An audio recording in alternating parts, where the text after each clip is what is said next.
Welcome to Cambridge Marketing College. My name is Neil Wilkins, and this is a social media update for 2026. We're going to really focus here on what marketers particularly need to prepare for next. Social media is going through an absolute transition right now. We're seeing a huge move away from kind of influencers and potential viral posts into something that is much more community. And for me as a marketer, looking and listening to that in terms of research findings, I'm actually quite excited because the word social is coming back into social media. So rather than it being a one directional broadcast platform, it is becoming much more community. And of course, if you think about it, the phrase social media is where it all began. So it's almost like we're going back to some of the best bits from where these really, really positive channels and platforms evolved from. So in this briefing, we're going to look at how some of the platforms are shifting. We're going to look at some of the algorithm changes, which are going to affect what is good practice and what you need to focus on. And importantly, of course, we're going to look at some of the behavioral trends that are shaping social media marketing in 2026. So we're going to focus on what's changing. We're going to focus on why that matters to you and also what you can do about it. So adapting your strategy and your tactics, so your day-to-day stuff as well, to stay effective and relevant. So social media is no longer primarily about broadcasting content. We've almost got a little bit kind of astray, I feel, as marketers and as brand owners over recent months or even years, you could argue, where we've seen social media as a promotional or sales channel. Now, I'm not saying it is losing that as one of its features, but it is no longer primarily about doing that. Platforms are evolving into AI-powered discovery, search, and sales or commerce environments. So we're starting to see with the advent of AI coming deeply embedded into social media, we're starting to see it kind of reverting back to social media. So your work and my work needs to shift from volume-led posting to something that's a lot more intention-driven, much more purpose and intent-led. And of course, that is where we need to start really reflecting back on the value that we bring to our communities and our audience, rather than just, I've got this product or I've got this service and I want to sell it to you through social media. It is much more now about top quality, very visual, very engaging and immersive engagement. That is what our audiences are looking for. And that is what our social networks are actually starting to reshape themselves to deliver. So there are four forces shaping social media as we go into and through 2026. AI, according to the research trends, is now becoming embedded everywhere. And you know it, and I know it. We're seeing it everywhere. That's through search outside of social, but now search within social is now really getting empowered by the whole concept of artificial intelligence. So we need to kind of understand what we can do about it as a result of knowing that. Social platforms are beginning to act more and more like search engines. And you think about your own recent activity as you're going through Instagram or TikTok or YouTube or wherever it is, really. I mean, this does apply to every single social network. You're probably finding that you're searching for stuff. You're searching for new information. You're searching for brands. You're searching for solving problems and challenges. And of course, your customers are going to be doing that too. So social platforms are beginning to act more and more as search engines, which again is going to mean that we need to change our approach. We're seeing now native commerce and in-platform conversion. Now, those are two phrases which you think, oh, what does that mean? It basically means you can actually sell within a social media platform now. I'm going to come on to that in a little bit more detail because for some of us, if we have a brand or a product or a service that is going to be able to be consumed via social media, so the actual transaction takes place without dragging somebody into a website or onto a shopping channel, they actually do it within this native social media environment, there's a great chance there to almost shorten your customer journey and make much better conversions. So that's going to be interesting for some of us. And there's also, and this one will apply to everybody, all marketers, all businesses, is that we're seeing now a shift from mass reach into this concept of trusted communities. And I love this bit because I just think there's been so much noise, and I'm sure you probably agree with me, so much noise and chaos in social. It's almost like you can't find your friends in your timeline. You can't see anything but promotional advertising and those kind of really overt messages hitting you sort of time and time again as you scroll through. That is now shifting away. We're moving away from this mass reach to trusted communities where you will be able to, as a user of social media and as a marketer looking to host a community, you'll be able to bring like-minded people together. And you'll be able to have great dialogue, great conversations, and add real value within social networking. Now, that is the concept of social networking, if you think about it. So, we're going to have to really rethink a lot of this stuff and how we kind of interact using social media as part of our marketing activity. Now, this isn't just me saying it. The algorithms and AI are changing. Algorithms are now prioritizing quality over quantity.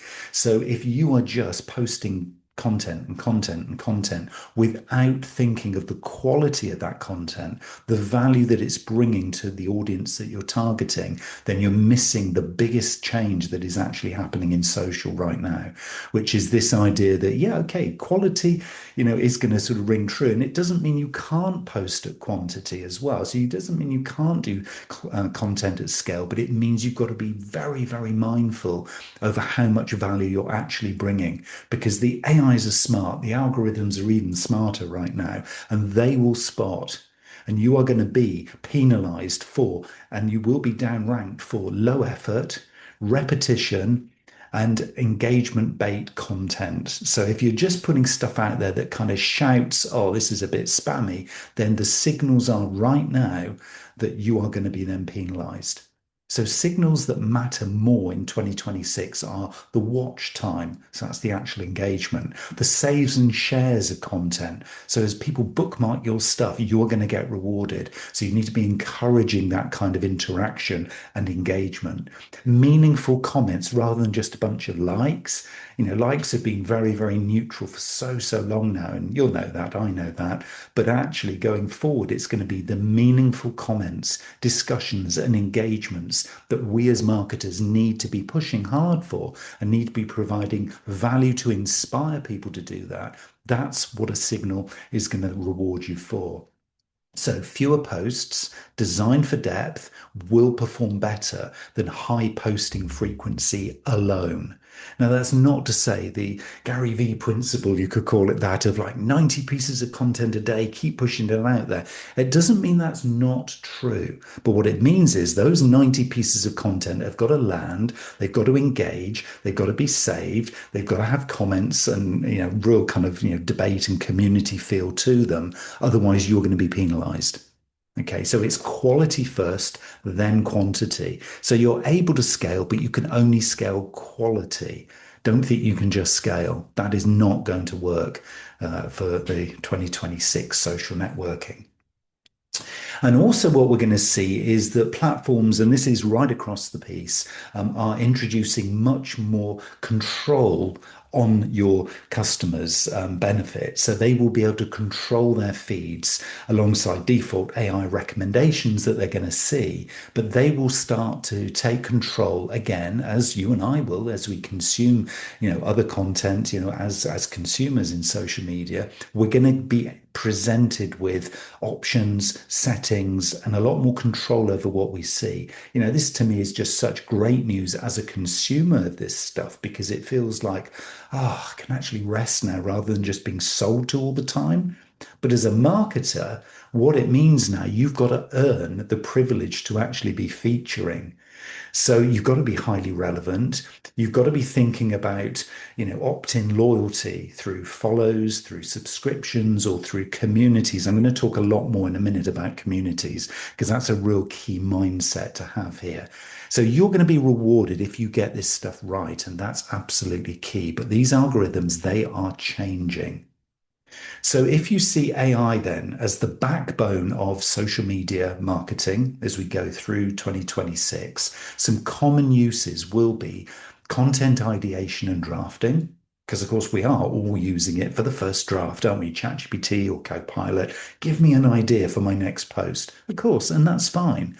We're going to be using it for asset resizing and for localization of content. So again, that geography of where is my customer physically in the real world, and actually then briefing and prompting our AIs so that it can be very, very nuanced and actually targeting people where they are with what they're doing so that we get that engagement.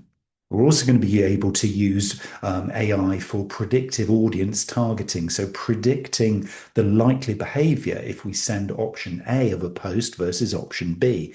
So there's a lot of kind of predictive and sort of forecasting and performance forecasting, if you like, in terms of if I publish this particular post or this particular article through this particular social media channel, what is the likely outcome of it? And of course, the beauty of using AI there to do that forecasting is it's seen every single post that's ever been posted. Okay, I'm talking a little bit broadly here, but in essence, that's what it's doing. And it's statistically then comparing yours to everything else that's gone before. And of course, it knows generally how each of those things that have gone before have performed. So it's going to give you some great feedback.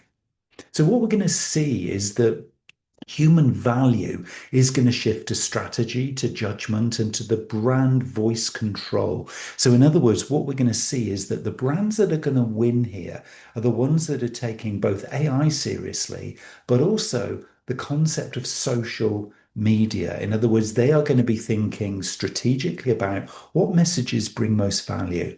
They're going to be thinking about what time of day of the week of the month is going to be the best time to be posting this value.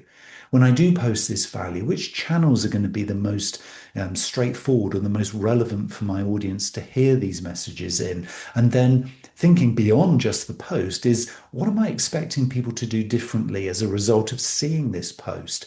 Am I expecting them to contribute, maybe build on that post, create a really long conversation, collaboratively creating some real social community activity? And the answer is yes, yes, yes, yes, and yes. All of those things are going to become clear. And that's what we're going to go into in a lot more detail here in this talk. And we're seeing already platform embedded AI tools. You know, platforms are already building AI directly into the creation of ads, into audience prediction, into campaign optimization. So, from your perspective, knowing that AI is here to help you in these tools is one thing. But what you've got to do is you've got to say, okay, there's a tool there. There's a social network there that I actually want to be using, and I've got some content I want to be, delivering through that as a channel. And I sort of know where I'm sort of positioning this, and I know, or I'm judging, or guessing, or forecasting that my audience actually uses that social network. So therefore, I think there's probably a good place here. I think I'm pretty well aligned. But before you do it, you need to be then setting some real guardrails for the content you're publishing. And this is what I mean about elevating the quality of what you do. So rather than it being, and I know you're going to get pressure here from sales and your line manager and others in the business are going to be saying, oh, no, we've got to push this new product, we've got to promote it, keep pushing it, keep selling it out through social media. And this is where you're now going to be able to get this little bit of a pushback opportunity if you want to, because you're going to be able to say, okay, we can do that once in a while, maybe one in every three. Rule of thirds always applies. So maybe one in three posts that we do can be that overt sale. But the other two things have got to be much more subtle. They've got to be about building our brand position. They've got to be about, safely positioning our brand without bias, ethically and transparently to build on a message or to build on some thought leadership or to position us as, the go-to guys in this sector for this kind of a product. So there's much more of a brand development thing going on here. And this always brings me back to my rule of thirds, the personal, point, and promote. Yeah, one third can be promote, but what about the personal? What about getting to know you as a brand? And what about that other third, the point, signposting to interesting thought leadership content? Those two things need to come into play here. And if you do this, personal, point, and promote in those kind of balances as you're publishing, the algorithms and the AI will reward you in 2026. So, what else is happening? We're talking here about quality over quantity. We're talking about building community. I'm going to come back to that thought leadership thing in a minute. What do you stand for as an organization? More than just your products and services and what you're looking to sell, what do you stand for? That's where thought leadership comes in. So, just keep that one at the back of your mind as we go a bit deeper.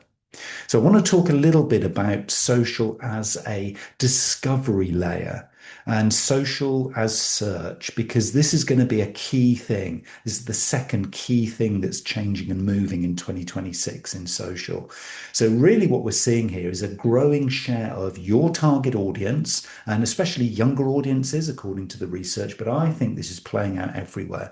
They're discovering brands via social search before traditional search engines. And you and I know this. If you look at your Google Analytics, you will know that the arriving traffic into your website is very likely to have come via a social click. And that social click has come because people have been searching in social media. If you do a comparison year on year, I bet you will see more traffic coming via search that has happened through social. I'm sure it's there. And also, what you're seeing as well, of course, is AI search. And we're not going to go deep into that one today because that's a different topic. But, you and I know that actually on our Google Analytics, we're starting to see Google Gemini, we're starting to see ChatGPT and others are available that are coming through as the discovery layer. So people actually using AI and using social media to search rather than going to a Google search or a Yahoo search or a Bing search. So we're looking at this as a very different way of reaching out and connecting at the higher level in the customer journey with our target audiences. And TikTok, Instagram, and YouTube function as answer engines now, not just feeds. So there's another little hook for you. Are you answering the likely questions that your target audience would be putting in to these channels, these social networks, to search for somebody like you? You need to be answering their questions because then you will appear in the search results. And it really is as simple as that. So there is this kind of new SEO, social engine optimization, if you call it that. It's kind of what's happening. And it really, really is. Check your Google Analytics, and I will almost certainly assure you that you're going to see this stuff. If you look at the trends, it's already happening, but it's going to get bigger and bigger through 2026. We also then, of course, need to design our content for this social search. So practical optimization for social search like this includes natural language captions. And by that, I mean it's kind of conversational captions. So the way that you create a narrative around your social posts has to be very conversational, very kind of light, very plain English. It's got to make sense, but it's got to be the kind of thing that will be captured in social search as an answer to the question that somebody's searching for. And it's the same with AI. Conversational search comes through in AI as well. So when somebody uses ChatGPT to put a question in and they're using it as search, so the agent then goes off and tries to find the answers from a variety of sources, you want yours to be one of those sources. So the same thing is happening here in social search.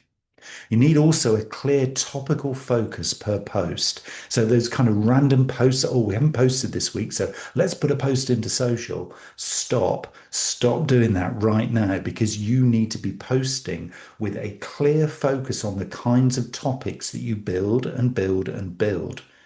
So, series based content formats that build authority over time. So, having these topics or these subjects that you consistently post about is the way forward because those are the things that are going to get rewarded. It's almost like you get an extra little credit, extra little point each time you post on the same topic. Okay, it's going to be different content, but it's around a theme or a topic. And this, I'll put in brackets here, is thought leadership. So identifying what do we stand for, what do we want to be seen as thought leaders in, and by that I mean, you're leading the thinking on a topic. Because even by identifying a thought leadership topic, you become the center of that community. And yes, there may be others doing this or doing a similar approach, but the more you do it, the more value you bring around that topic. Remember, personal, point, promote. This is the point bit where you're actually building the community around a topic, the better your results are going to be. And then when you start to be using hashtags and descriptions, these keyword aware hashtags and descriptions, you are going to be then focusing in on topics that are meaningful. So you'll be found with the people or by the people who are searching through social because you're doing the right thing for the communities that are now starting to redevelop themselves within social. So social SEO by platform, what kind of things are we seeing then? Because obviously this applies subtly differently across each social network. So for TikTok, it's question-based captions and spoken keywords. That's kind of what's really, really playing out here. With Instagram, it's searchable captions, alt text, and as it has been for a while now, Reels descriptions. In YouTube, for those YouTube users amongst us, we've got titles, chapters, transcripts, and still long form depth. Often we might be referring in a short form post, a reel or something like that, or a YouTube short. We're probably referring to some long form content, and that is still strong, giving people a call to action, which is, hey, if you like the sound of this, we've got more for you on the same topic. You want to go deeper? We can solve that for you. Want to come into the community around this topic? We can do that. We are the masters of our destiny here in social media. So, as a marketer, really think about treating social content almost like, and this is a key point here, a mini landing page for discovery. That's an interesting concept, isn't it? Each piece of social content is acting now like a mini landing page for discovery.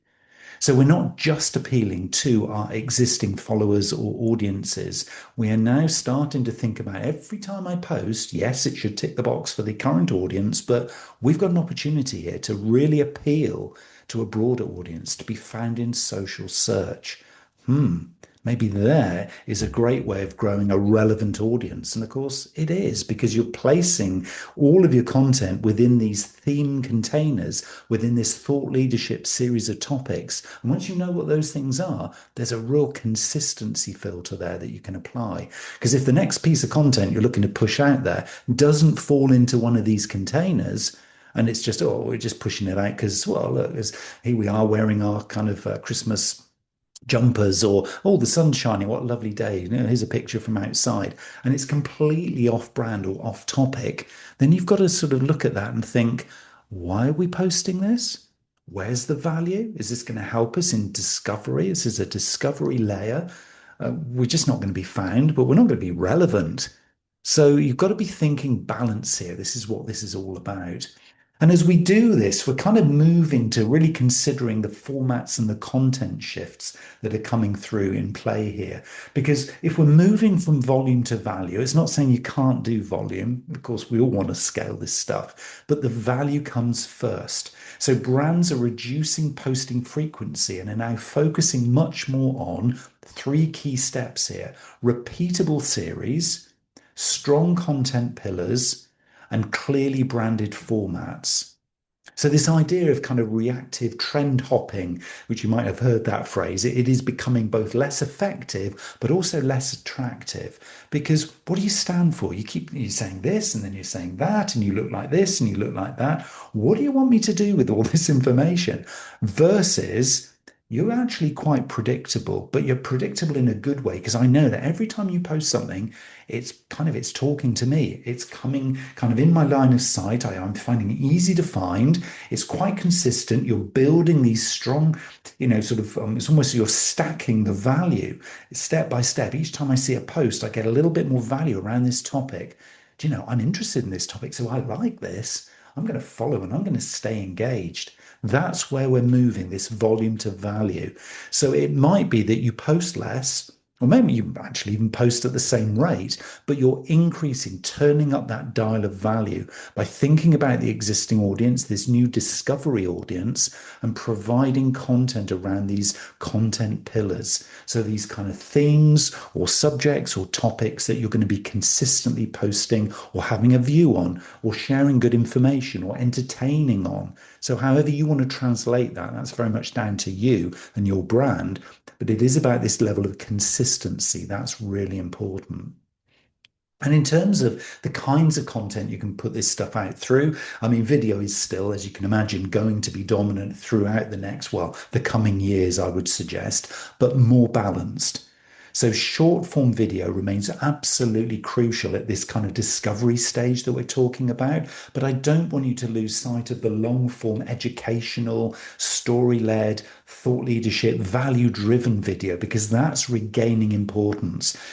We know that everybody, you and me included, have got very short attention spans now. We want to get value as fast as we can get it.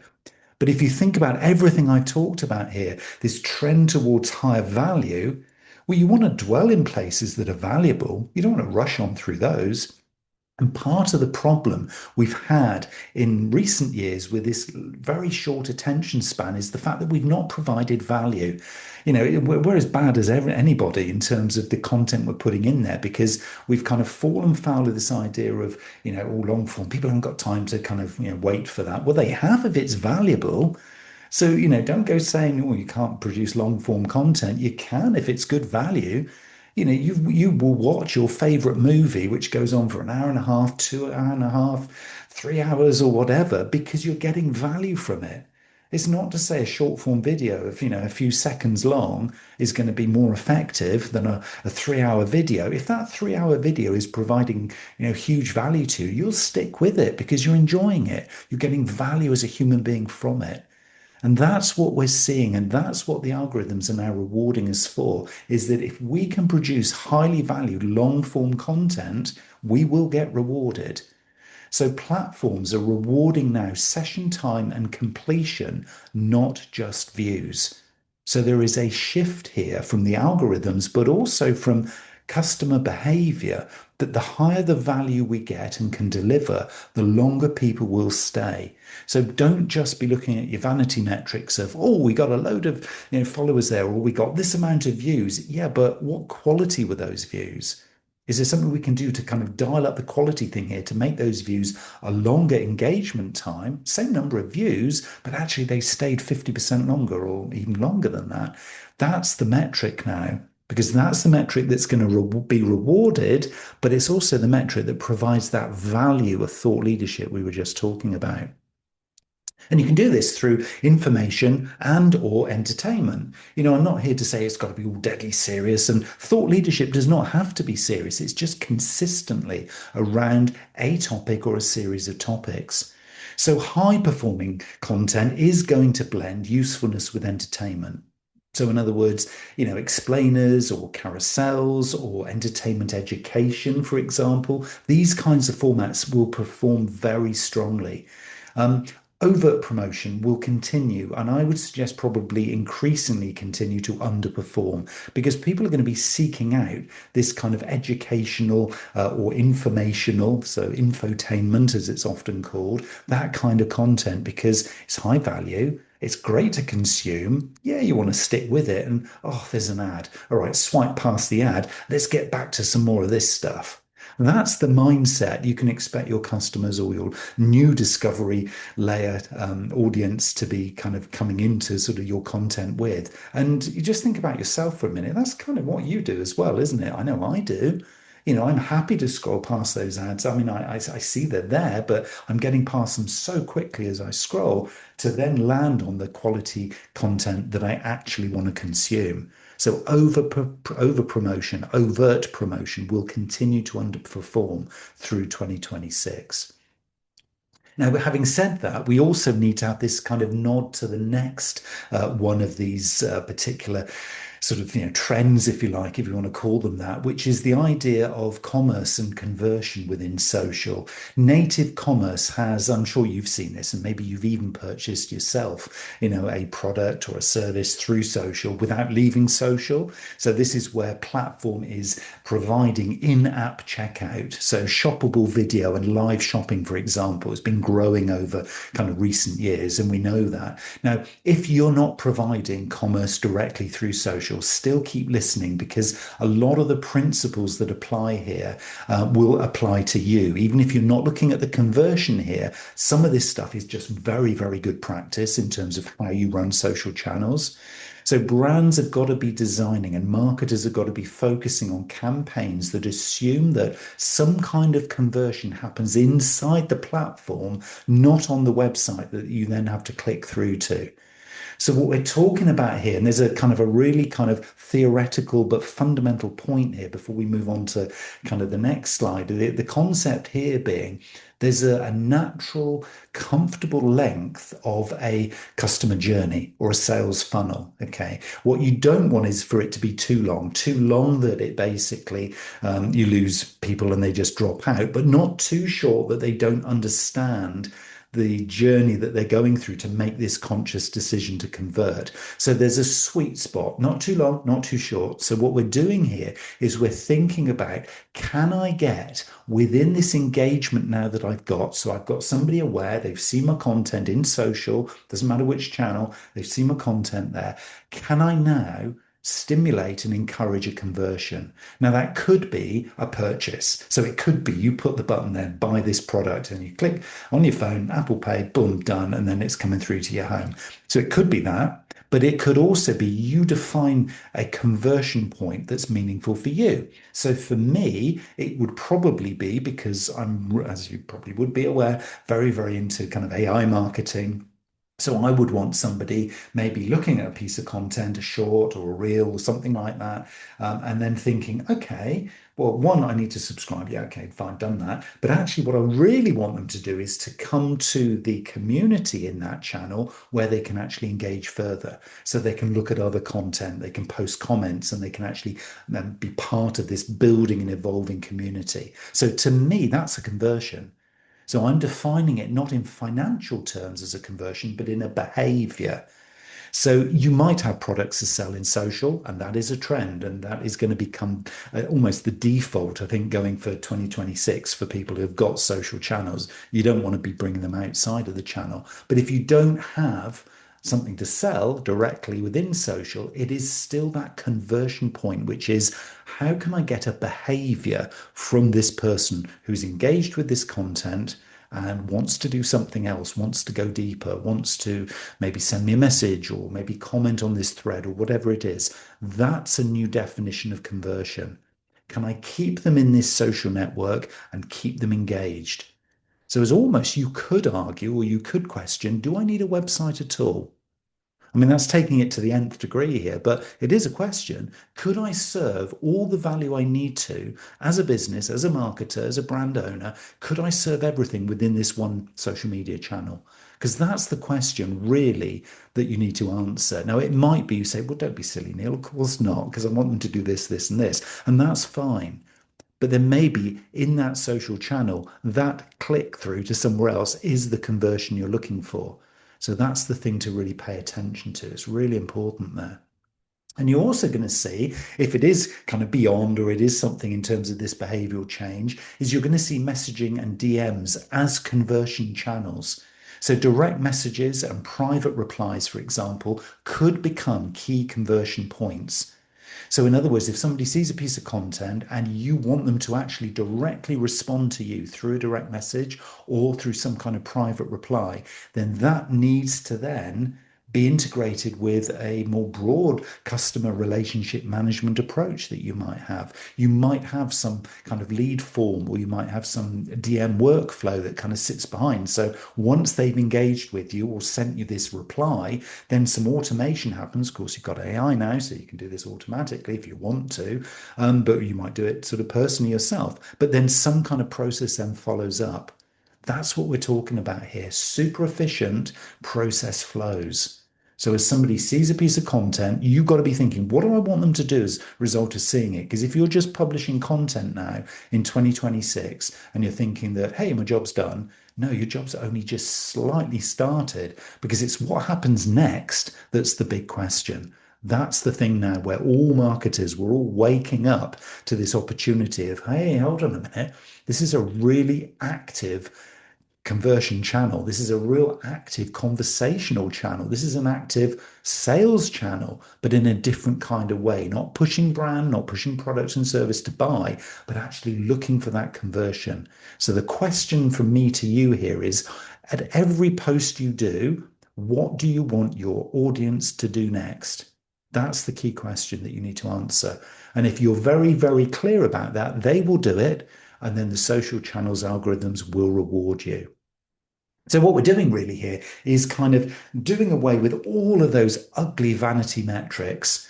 Those vanity metrics. How many followers have you got? How many likes did you get on that post? Those big numbers. Hopefully, they're big, but those numbers that just distract us. I mean, they honestly, what do they mean? Absolutely nothing. That's why they're called vanity metrics, because for a brief moment, they make you feel good. So it is a vanity thing. It's like, oh, I've got more followers than you. So, oh, look at me. I'm a marketer. Well, actually, no. The stronger focus now is on this pipeline contribution. It's on how many customers can I retain through my social channels. It's on what kind of lifetime value do I give and get from that interaction. And how many assisted conversions happen from social media activity? These are the stronger things. How many people's behavior did I influence with my social posts? That's way more interesting when it comes to the commerciality of what you're doing here in social than just, oh, did people like my post? Oh, yes, look how many likes I got for this funny post I put out there. That's no longer going to hold true. You're not going to get rewarded from the algorithms, and your customers are not going to be interested because they're going to get the value they want from your competitor down the street. That's the challenge, is if you ignore this, you can't ignore it. You're listening to this, so you're not going to ignore it, are you? But if you did, that's the problem you're going to face, is you are very, very quickly going to be going backwards in the race. And it is going to feel like a race going forward, really. But to me, the big one, the really, really big one, I said I'd come on to this one, is this whole idea of community and creators.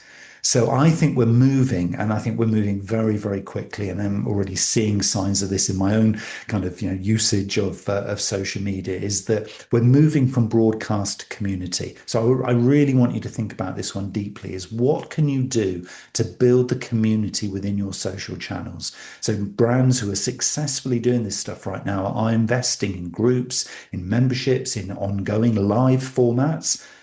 There's a word there, keyword live. How much stuff could you do that's live community? That gets interesting. See it a lot now, don't you, on LinkedIn? Go into your LinkedIn thing, it's like, oh, such and such is live. I bet you find it really hard, I know I do, to not click on that and just see what they're talking about. There it is in action. There's the community building. So, community engagement is now seen as critical to long term success. And I don't just mean sort of saying, hey, this is our community. No, it's a collaborative community. So, it's as much part of the audience as it is the audience, but you can host it. You can be at the center of it. You can be the hub of the community. But what's this community about? Well, ideally, it's going to be about one or a number of these thought leadership topics, these topics that you want to be identified from and by around your brand. And of course, what you can be focusing on here is a shift away from, so many of us have been using kind of influencer marketing, and this shift from one-off influencer posts to using creators as long-term partners, and really kind of seeing a niche thing growing here. So kind of starting to look at creators or influencers, or however you want to sort of phrase them, as being, well, maybe actually they're within our organization. Maybe I'm one. Maybe look at yourself and think, well, actually, because I create a lot of the content here, well, maybe actually, yeah, maybe I am an influencer actually, because I am the face of this social channel, and okay, well, maybe there's others like me who would want to get into conversation.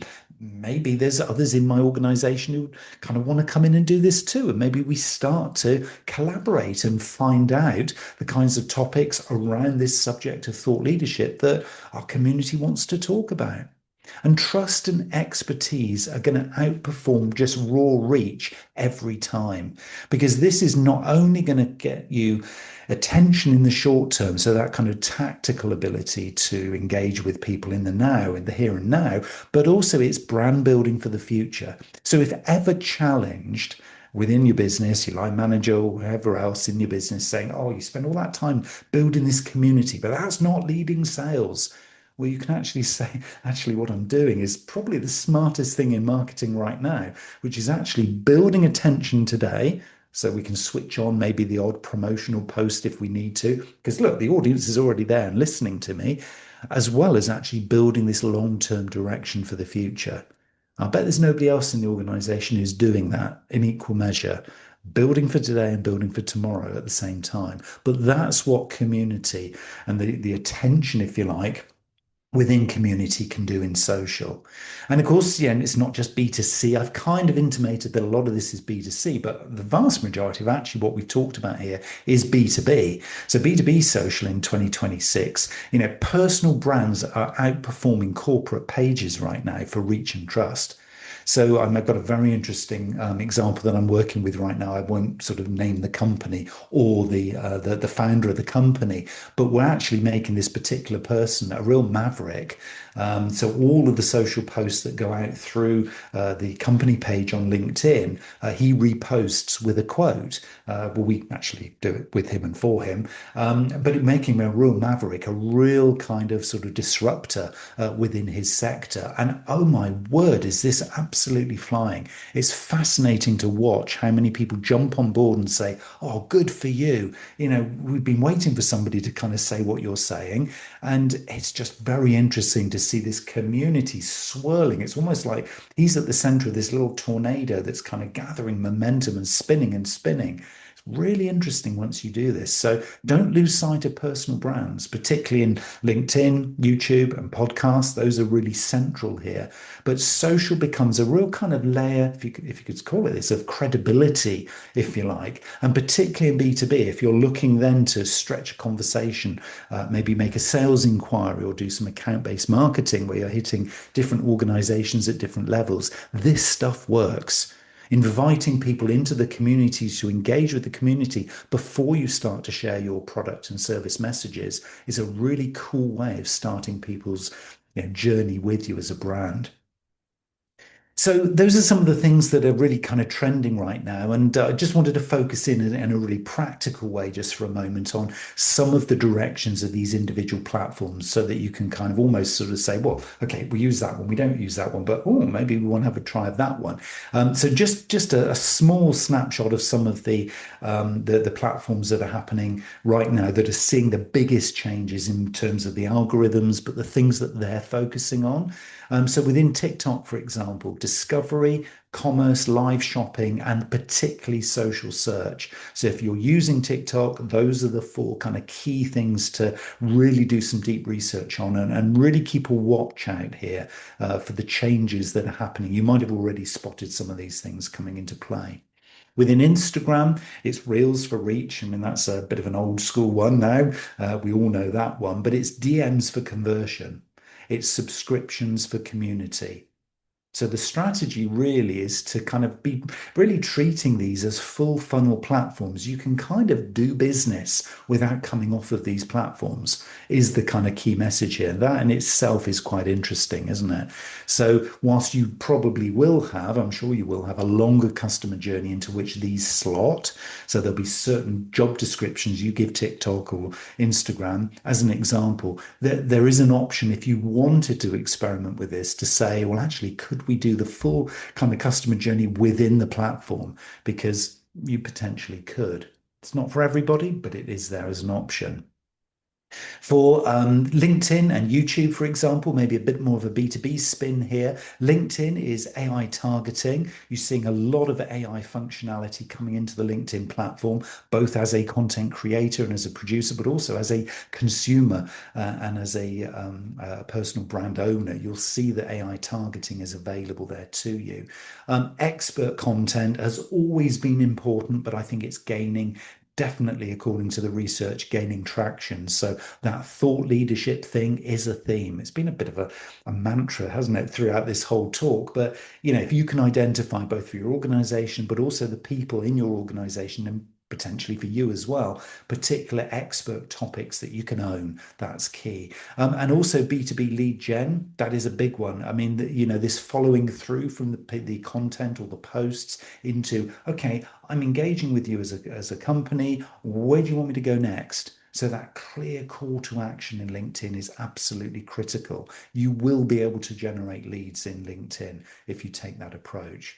In YouTube, long form authority is, as we said earlier, really important. So if you're doing shorts, that is for discovery. So that is the kind of the wake up call. Your views on shorts will probably be, unless you buck the trend, but it will probably be by far and away the bigger number. So the views on shorts is big, but of course that is because people are searching for your kind of content.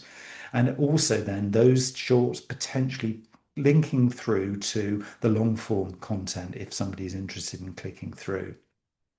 And the strategy here really is anchoring depth, not just snippets. So what we're doing is we're saying, okay, we've got these content pillars, we've got these topics that we're focused on, and we're actually going to go deep. Now, not everybody's going to want to go deep. Some people are going to want to stay at the surface level because they know what you do, they know this topic and this content, and it's quite predictable. But what they're doing is they're just skimming the surface, and you're still on their radar for when they're ready to buy or to engage or convert. And for others, they'll think, oh, this is really fascinating. I want to go deep into this and find out what more you've got. And of course, then you're choreographing the journey deeper in. So shorts leading to long form. It's just a very, very good practical way of delivering stuff. And of course, within all of this, when I've kind of come full circle back around and said, well, it is about quality, quality is the key thing here. The responsible social media approach in 2026 is that brands are going to be expected and are expected to consider and continue being really focused in on well-being and attention. I mean, misinformation and safety, they really need to be sort of aware of. And of course, the environmental impact of always on content. What we need to be doing is just knowing that this is how we're being viewed. So we need to be viewed as honest, as authentic, as transparent as we can be, and as real true. We need to be the good guys in the network. That is how our brands need to be positioned.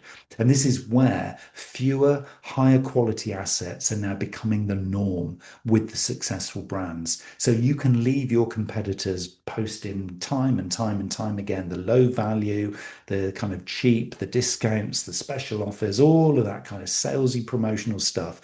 Just be confident that if you're doing the stuff here that's being rewarded, if you're doing the stuff in a responsible social media way, and of course that applies to all the rest of your marketing and comms as well, but if you're doing it the right way, you, in the very short time, but certainly in the longer term as well, will be significantly rewarded. So the trick is not to get swept along with the, oh, it's business as usual. Oh, you just got to do volume. Value doesn't really matter. Don't get swept along in that hype. This is the real research. This is actually what's really happening. And this is going to become more and more obvious as we go deeper into 2026. So, what should you stop doing as a marketer? Chasing reach without relevance. That's a key one. So, it's almost like you could put that as a little post-it or sticky note on your computer and say, don't just think of reach, be relevant, add value. So, over posting low value content, like we've said, let your competitors carry on doing that. Don't measure success only through engagement metrics. Think of those conversions, define those conversion points. What is it I actually want to change in my customer or my audience's behavior? What is it I want them to do? And how easily and frictionless, how can I make it so that they actually do it? So treating AI as a shortcut rather than a system is not going to work. It is a tool that is going to enable you to do more of the good stuff. It isn't just a thing for saving time. Yes, you can save time, but you need to save the right time and be using AI and all the tools that are embedded, as we say, within social media to enable you to do more of the good stuff. So here then, if that's what you shouldn't be doing, here is your action list. This is your checklist for 2026 social strategy. And this is a bit of a reset really, is I would say define 3 to 5 core content pillars. So 3 to 5 topics that sit nicely with you as an organization or you in your marketing plans. They kind of tell a high value, really good quality story, and that you can live with them. You can create stuff around them. So they become the content pillars. Design then content for search and discovery. So think about your audience, not just your followers, but your audience that you want to be attracting using social for search. So they're discovering you. They've never heard about you before. So this is top of the funnel for them, top of the customer journey, but they're using social now to find you. So this is a new position, if you like, for social media potentially in your customer journey. Build AI into testing and optimization. That's really, really important. It is, there is a tool for you. It can help you to predict what's going to happen before you publish a post. So use it. Be friends with Copilot, Gemini, Claude, GPT. You choose. You can choose your favorite one and also use it to help you prioritize community and creators. You might be one of those creators, but look at the others who are talking around these sort of content pillar topics, those thought leadership topics that you want to get deep into. And so you can hopefully collaborate with them too. And align measurement with business outcomes. This will get us really punching above our weight at the management meetings where we actually are talking then about commercial value, delivering social media activity that no longer just talks about, oh, look how popular we are, but actually says, look, we're super popular, we're giving great value, and look how much business we did because of it. Those are the business outcomes that social media should be reflecting as we go through 2026. So there's an exciting opportunity pretty much for all of us there available. So finally, then, the key takeaways. Social media in 2026 is definitely less about being everywhere and more about being useful, being trusted, and being discoverable in the moments that matter. So getting to know your audience, where they are, what they're thinking, how they're feeling, and then being part of the community that they dream of, and maybe even hosting that community. That's what's key. Remember this definition of social media. We're going to emphasize that word social. It's coming back and it's long been missed. So marketers who adapt early, do this stuff now, respond to these trends, are going to build stronger relevance, much deeper relationships, and I would argue probably more sustainable performance as well over the longer term. So that is your social media update for 2026.